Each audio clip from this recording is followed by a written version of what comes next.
Praça Santa Pua, entrada da cidade, bairro do Soberbo. Por aqui, expectativa dos ambulantes que ainda não podem trabalhar, pelo menos por enquanto, quiosques fechados, já que, de acordo com a Prefeitura Municipal, no próximo dia 5 de novembro, aí sim deve acontecer a solenidade aqui no bairro do Alto, com a inauguração desse novo ponto de atração turística.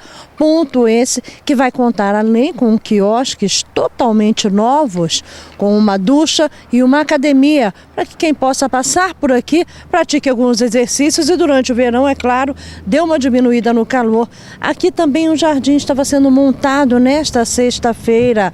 Plantas típicas da região e plantas que vão servir por uma ornamentação para lá de especial. O estacionamento também ganhou novas formas e aqui nesse espaço vão funcionar as mesas e cadeiras à disposição dos ambulantes que vão trabalhar. Ambulantes esses que deixam de ser ambulantes, vão trabalhar agora em postos fixos.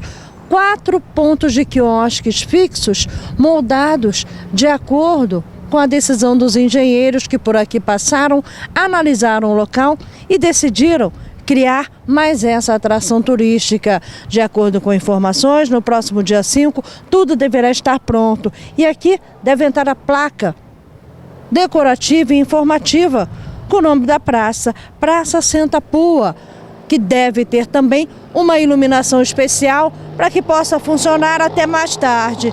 No próximo fim de semana, quem sabe, sem ser esse o outro, os quiosques possam começar a funcionar.